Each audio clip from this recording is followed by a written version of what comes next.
Olá, muito boa tarde. 1h em Brasília pelo horário brasileiro de verão. Você acompanha a partir de agora pela TV Câmara e pela Rádio Câmara as principais notícias do Congresso Nacional desta quinta-feira, 10 de janeiro. Eu sou Lincoln Macário. O Câmara hoje está no ar. Como nós antecipamos em nossa edição de ontem, uma reunião aqui em Brasília reuniu os principais responsáveis pela geração e pelo fornecimento de energia elétrica no Brasil. O principal assunto em debate foi o nível dos reservatórios das hidrelétricas do país, que está muito baixo.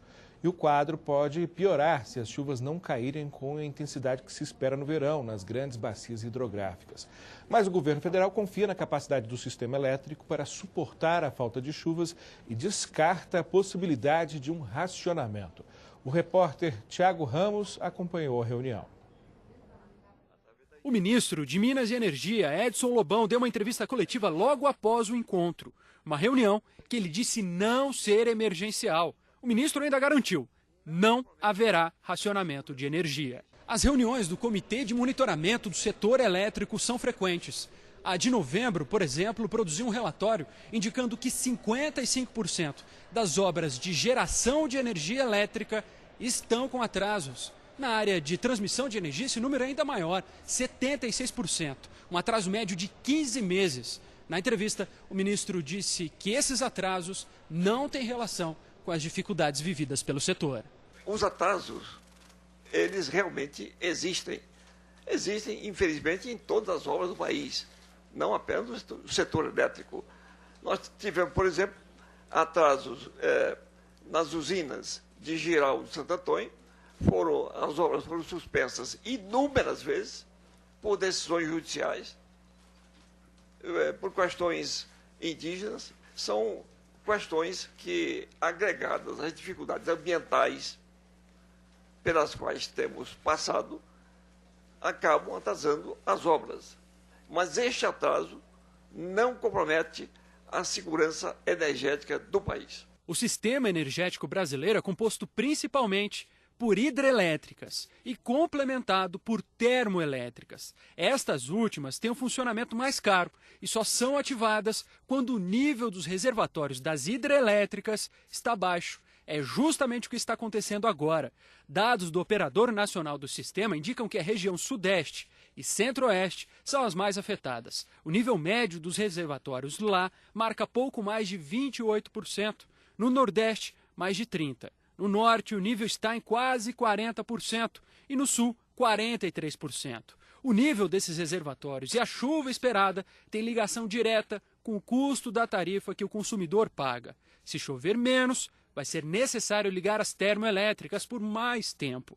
E elas custam mais caro. Quem explicou essa relação foi o presidente do Operador Nacional do Sistema, Hermes Chip. Se tiver uma ideologia favorável, há uma tendência de paralisação dessas térmicas mais caras e a influência vai ser praticamente nenhuma na tarifa. Esse é um extremo. O outro extremo é a ideologia desfavorável. Você vai continuar essas térmicas, que tem várias situações no meio, na base como estão hoje. Se isso vier a acontecer em 2013, ao longo de 12 meses, dá uma média de 400 bilhões por mês, isso pode ter uma influência na tarifa entre 2% e 3%. Por telefone, o deputado Arnaldo Jardim, do PPS, comentou a questão. O que a sociedade discute nesse instante não é exatamente se vai faltar energia amanhã. O que se discute nesse instante é que toda a situação que foi estabelecida, com o atraso sistemático de obras, com a falta de integração dos diferentes segmentos de geração, transmissão e distribuição, está nos levando a uma situação em que nós estamos concentrados e dependentes na geração termoelétrica, cujo acionamento deveria ser uma exceção e passa a ser regra. Bom, essa foi a opinião do deputado Arnaldo Jardim, do PPS paulista, que também é membro da Comissão de Minas e Energia aqui da Câmara. 1h04 em Brasília, pelo horário brasileiro de verão. Esse é o Jornal Câmara Hoje, transmissão simultânea da TV Câmara e da Rádio Câmara. A partir de agora, o Câmara Hoje passa a discutir um assunto que tem o seu lado legal, é claro, mas que não deixa de ter também uma carga emocional muito intensa. Nós vamos falar sobre adoção. Adotar um filho é uma escolha que exige muito mais do que carinho, até porque o processo de adoção passou a ter novas regras em 2009. E com essa mudança vieram muitos outros questionamentos. Uns dizem que a burocracia pode estimular a adoção ilegal, outros que o processo é necessário para garantir o melhor para aquele que for adotado. Vamos acompanhar mais de perto esse tema na reportagem de Thiago Ramos. 10 passos. Assim pode ser resumido o processo de adoção. São etapas que vão desde a escolha e a petição formal, passam pelo curso preparatório, que é uma obrigação, e chegam à escolha, encontros cada vez mais frequentes com o futuro filho. Entre o começo e o fim desse caminho, deve estar a garantia de que essa família vai funcionar. Mas pode estar também a já conhecida burocracia.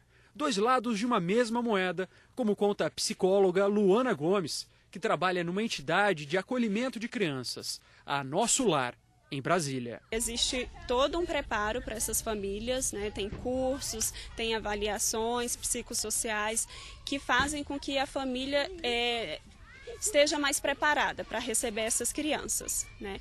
Tem vários casos, né, que a gente escuta falar que, até por conta de ter burocratizado muito, as pessoas vão pela forma ilegal. Né? Mas a lei vem para isso, para impedir essa forma ilegal. Mas não impede. Pior que isso. A CPI do tráfico de pessoas da Câmara identificou que a técnica usada para adotar ilegalmente uma criança é a mesma que quadrilhas usam para traficar e negociar pessoas.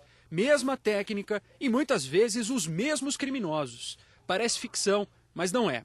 Como explica o deputado Arnaldo Jordi, presidente da CPI, que investiga o tráfico de pessoas. A adoção ilegal, tem uma novela que está inclusive explorando isso não tem nada de ficção. Isto são casos, dezenas, centenas de casos que acontecem todo dia nesse Brasil de pessoas, redes organizadas, criminosas, que agenciam crianças para este mercado ilegal.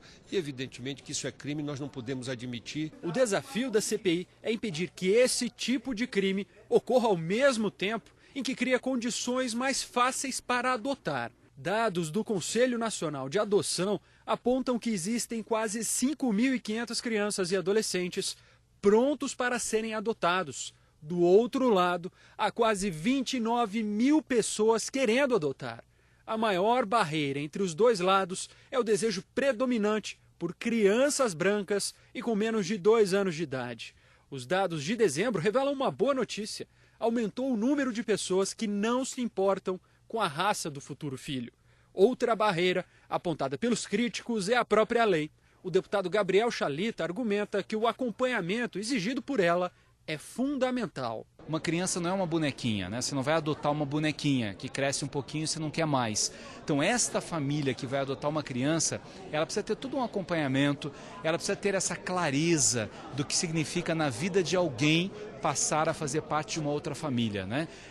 O que muda naquela família e o que muda na vida da criança.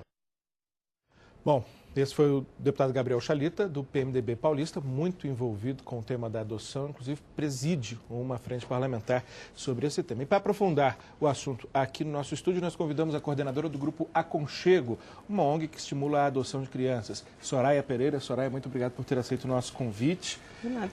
Bom, vamos começar pela mudança na legislação, né? Essa mudança que alguns consideram como aumento da burocracia, outros aumento da proteção. Qual a sua avaliação, com a experiência que tem na ONG, sobre essas mudanças promovidas em 2009?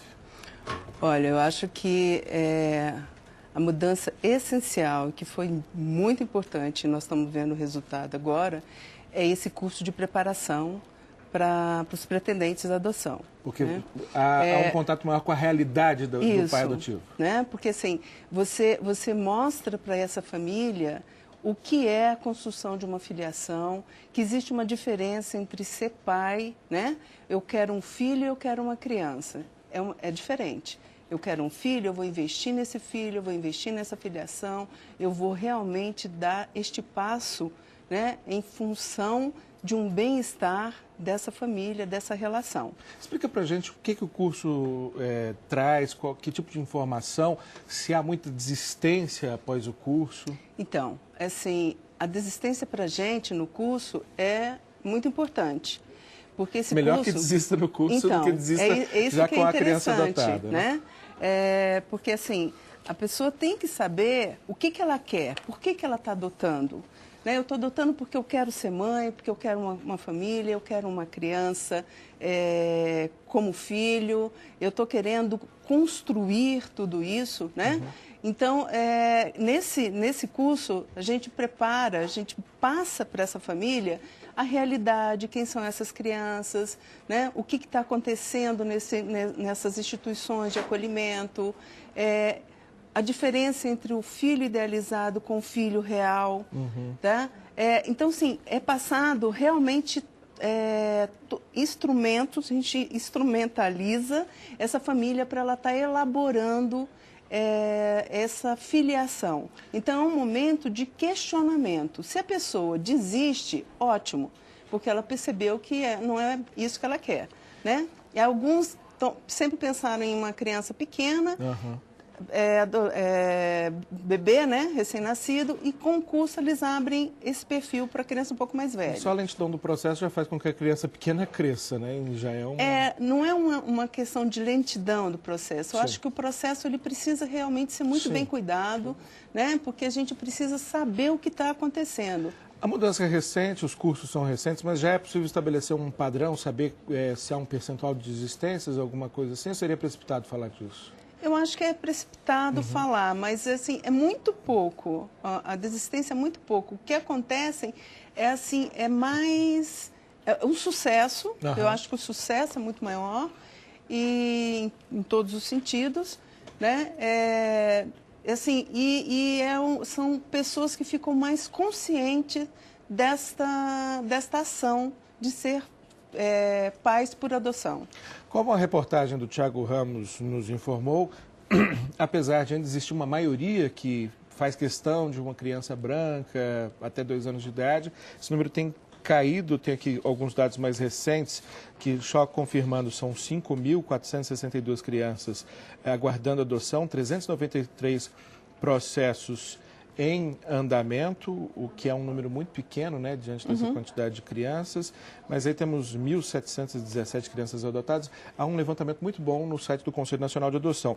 Mas esse dado relativo ao número de casais que querem crianças, hoje está em 33% que querem crianças da raça branca, como coloca aqui o relatório. Você percebe que essa redução, essa maior conscientização de que não é a raça que importa, tem de fato ocorrido, e tem ocorrido por quê? Olha, eu acho que tem ocorrido, né? Eu acho que é mais conhecimento. Acho que as pessoas, quando elas não sabem o que está acontecendo, fica muito mais difícil. Eu acho que as pessoas estão mais abertas para estar recebendo irmãos, então acho que não é só uma questão de raça, né, de cor. Eu acho que é uma questão também de irmãos, de crianças um pouco mais velhas.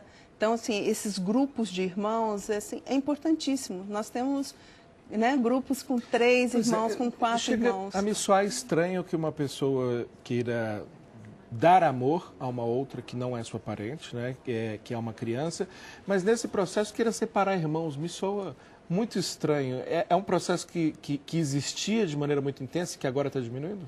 Não. Hoje, o que acontece? Hoje, assim...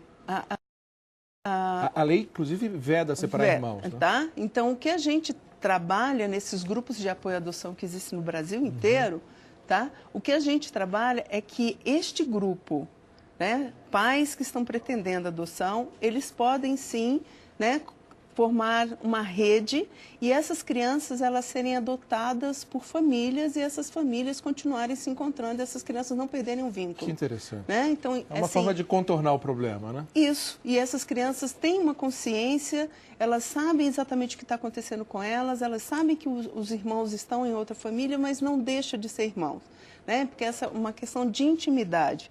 Porque tem muitos irmãos que eles nem se conhecem, né? E não é o fato de ser por adoção. Tem irmãos biológicos que não se conhecem. A sociedade também está enxergando melhor a adoção? Ela está, digamos assim, mais aberta como sociedade, coletivamente, para a adoção? Eu pergunto isso, inclusive, inspirado por uma dessas propagandas de Natal, de final de ano, que a gente viu, uma muito bonita, de uma empresa grande, que eu nem me lembro qual é exatamente, mas que uma criança negra pergunta para a mãe branca: mãe, estão dizendo na escola que eu não nasci de você. Aí a mãe chega e fala: não, filha, foi eu que nasci de você.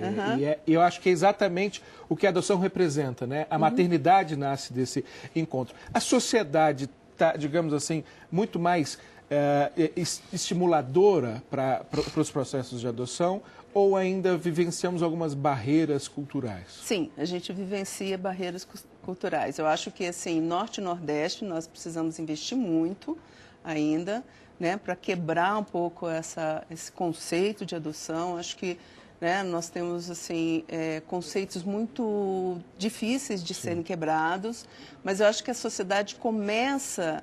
Na verdade, o que aconteceu? A adoção passou a não ser mais um assunto proibido, né? Hoje a gente fala, né? Eu tenho um filho por adoção, eu tenho... Da mesma maneira, um filho nasce de parto normal, nasce de parto cesárea, e o meu filho nasceu por adoção, ele chegou, né? Claro. Então, as pessoas começam a lidar com a adoção de uma maneira mais tranquila. Uma curiosidade que eu sempre tive a respeito desse tema é a seguinte: pais que já têm filhos biológicos são, em geral, melhores pais adotivos ou não necessariamente? Existe alguma correlação? Não. Não assim, não. Porque uma coisa é ser pai, que é o papel, a gente divide o papel assim. Existe um genitor, então a genitora, né? A que gesta e a que educa, e a que cuida. Então, assim, eu posso ser biologicamente, ter um pai que ele não é cuidador. Então, o mais importante é que esse papel de cuidador, de educador, ele seja desenvolvido. Não está ligado ao fato de ser biológico, de gerar. São papéis diferentes. Nós estamos conversando com Soraya Pereira, que é coordenadora da ONG Aconchego, um grupo que estimula, que auxilia nos processos de adoção. Soraya, a adoção, ter uma família, dar uma família a uma criança que não tem, eu acho que é, sem dúvida, o ideal. Mas, diante desses números aqui que a gente tem, 5 mil crianças para adoção e 300 processos em andamento, há aí um número enorme de crianças que certamente não terão essa possibilidade. Existe uma forma de tentar suprir um pouco isso, que é o apadrinhamento afetivo. Queria que você falasse para a gente também um pouco dessa possibilidade, que eu acredito também seja estimulada como forma de dar carinho da criança, dar melhores condições para essas crianças. Então, o apadrinhamento afetivo foi pensado justamente com essas crianças que vão ficando nas instituições de acolhimento, né, que vão perdendo a possibilidade de uma adoção. Então, o apadrinhamento, o foco do apadrinhamento é você estar junto com essa criança, você está dando essa convivência familiar e comunitária que o ECA, né, preconiza, e essa criança, o que acontece? O adolescente, ele vai sair da instituição de acolhimento, tá? E esse padrinho, ele tem essa função de estar orientando, de estar buscando uma conscientização desse adolescente para que ele também se conheça e veja qual que é a habilidade dele, qual que é a aptidão dele, o que ele gostaria. Então, o apadrinhamento, ele vem suprir, porque muita gente não quer adotar, mas ela tem a disponibilidade de estar acompanhando uma criança. Ou nos cursos descobre que não está em condições de adotar, né? Então, assim, o apadrinhamento, você não tem a filiação, mas você tem uma responsabilidade afetiva e social com aquela criança. E a carência por padrinhos afetivos é muito grande também? Há a necessidade de um chamamento da sociedade? Precisa chamar porque as pessoas têm elas precisam mudar um pouco o conceito, porque é uma responsabilidade que ela assume. Né? Ela não pode ser padrinho eu vou ser madrinha ou padrinho numa hora vaga. Não é isso. Eu tenho que me conscientizar de que aquela criança, né, está esperando por mim, que aquela criança está criando um vínculo, né, que essa criança, eu tenho uma responsabilidade por aquela criança. Então, nós precisamos trabalhar muito esse voluntariado no Brasil para que mude esse conceito. Voluntariado não é caridade. Voluntariado é você ter uma consciência da sua cidadania e do que você pode fazer pelo próximo. É como um apadrinhamento afetivo se converter também em adoção? Assim, o ideal é que a pessoa não confunda isso. Tá. Ela não pode ir para o apadrinhamento pensando numa adoção. Agora, nada diz que não impede que do apadrinhamento surja uma adoção. Isso acontece? Sim, acontece. Agora, o que a gente tem que vetar é as pessoas quererem fazer do apadrinhamento um test drive. Perfeito. Né? Então, isso não é justo. Para concluir, Soraya Pereira, qual é a avaliação que a gente pode fazer dos pais adotivos brasileiros? De um modo geral, eles têm conseguido cumprir o seu papel? Sim. Né? Eu acho que os pais, quando eles resolvem ser pais, então, independente de ser adotivo ou biológico, quando um pai ou uma mãe conscientiza do papel, do valor e desse investimento nessa filiação, normalmente eles fazem um trabalho muito bom e eles têm essa conscientização. Perfeito. Bom, muito obrigado, Soraya Pereira, coordenadora da ONG, do grupo Aconchego, que auxilia e estimula nos processos de adoção aqui no Brasil. Parabéns pelo seu trabalho. É um pouco trabalho de mãe adotiva também, né? Isso, né? Na verdade, todos nós somos filhos adotivos e filhos biológicos, né? A gente costuma dizer assim, que está aí o umbigo que nos mostra que todos nós somos filho biológico. E filho adotivo, porque se você não adota um filho, né, afetivamente, né, você realmente não tem essa filiação. Sem dúvida nenhuma. Muito obrigado mais uma vez, Soraya. Eu que agradeço. Neste momento, 1h21 em Brasília, pelo horário brasileiro de verão. Este é o Jornal Câmara Hoje, transmitido pela Rádio Câmara e pela TV Câmara. E o Procurador-Geral da República, Roberto Gurgel, pediu ao Supremo Tribunal Federal a execução imediata da pena de prisão aplicada ao deputado Natan Donadon, do PMDB de Rondônia. Em 2010, Donadon foi condenado pelo Supremo Tribunal Federal a 13 anos, 4 meses e 10 dias de prisão pelos crimes de formação de quadrilha e de peculato. A quadrilha, que teria sido liderada por Donadon, desviou recursos da Assembleia Legislativa de Rondônia. Os desvios somariam R$ 8.400.000 e ocorreram entre 95 e 99. Apesar dessa condenação, o deputado Natan Donadon está em liberdade e ainda pode recorrer da decisão. E o pedido de prisão apresentado pelo Procurador-Geral da República pode ser analisado pelo presidente do Supremo durante o recesso, presidente Joaquim Barbosa, ou pelo vice-presidente do Tribunal, Ricardo Lewandowski. Repito, ainda durante esse recesso do Poder Judiciário. A produção da TV Câmara não conseguiu localizar o deputado Natan Donadon para comentar esse pedido de prisão. Na época do julgamento, a defesa de Donadon alegou que ele, na função de diretor financeiro da Assembleia Legislativa de Rondônia, só teria se limitado a assinar cheques. Bom, por falar em recesso, é durante esse período que o Congresso é tomado por visitantes. Só no ano passado, a Câmara dos Deputados recebeu mais de 190 mil visitas. Eles não são só moradores do Distrito Federal. Para visitar o Congresso, vêm brasileiros de todas as partes do país que se surpreendem com o que conhecem aqui dentro do Congresso Nacional. Veja na reportagem de Cláudia Brasil. Todos os dias do ano, mesmo nos feriados e finais de semana, é assim. O prédio do Congresso Nacional em Brasília recebe visitantes de todo o Brasil e até de fora do país. Gente que vem sem saber ao certo o que vai ver e sai surpresa. Eu achei muito legal a gente conhecer a história, ver de perto assim, onde as leis são criadas, ver as fotos, ver as esculturas, tudo foi bem gratificante. A gente vendo de perto, a gente vê aonde eles trabalham, é muito legal. Nossa, eu gostei muito. Materializa o que a gente tem na cabeça, né? A gente vê ali na real.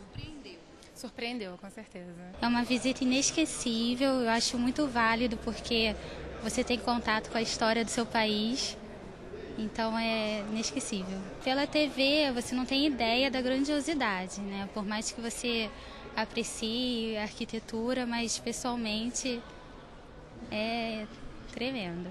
Em média, o Palácio do Congresso Nacional recebe por dia 500 visitantes que conhecem o prédio histórico, obras de arte, um pouco da história do próprio país e de como são feitas as leis no Brasil.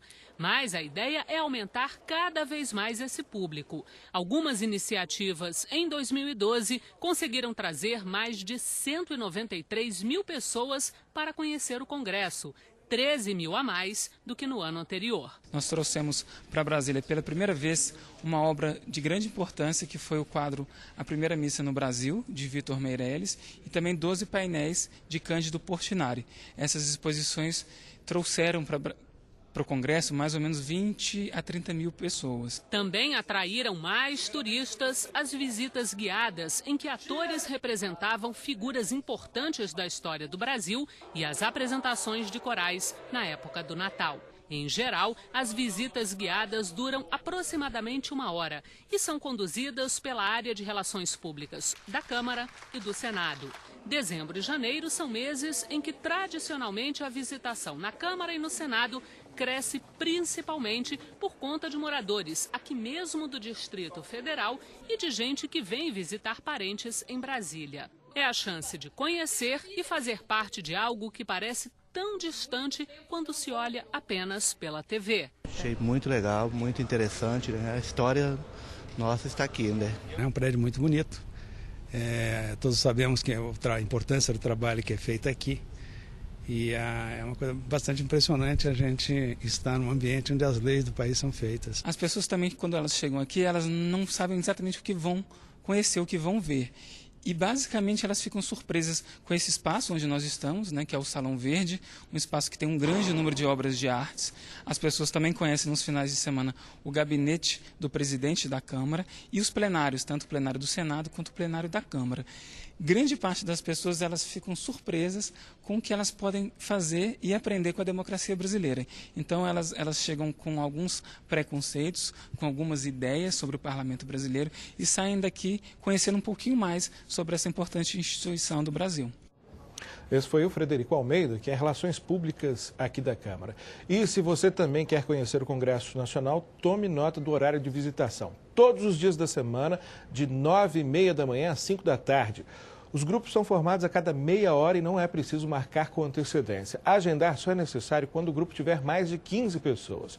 O telefone é 61-3216-1771. Vou repetir, 61-3216-1771. Aproveite a visita a Brasília e não deixe de conhecer o Congresso, porque vale a pena. 1h27 em Brasília, pelo horário brasileiro de verão. Este foi o Câmara hoje, desta quinta-feira, dia 10 de janeiro. Se você nos acompanha pela Rádio Câmara, continue se informando a cada meia hora, ouvindo o boletim Câmara é Notícia. Se você nos acompanha pela TV, assista uma nova edição do Câmara hoje, a partir das 8 da noite. Para utilizar nossas reportagens, basta acessar o novo portal de notícias da Câmara dos Deputados. Anote aí o endereço www.câmara.leg.br/Câmara Notícias. Usando as reportagens é necessário citar a fonte. Tenha uma excelente tarde.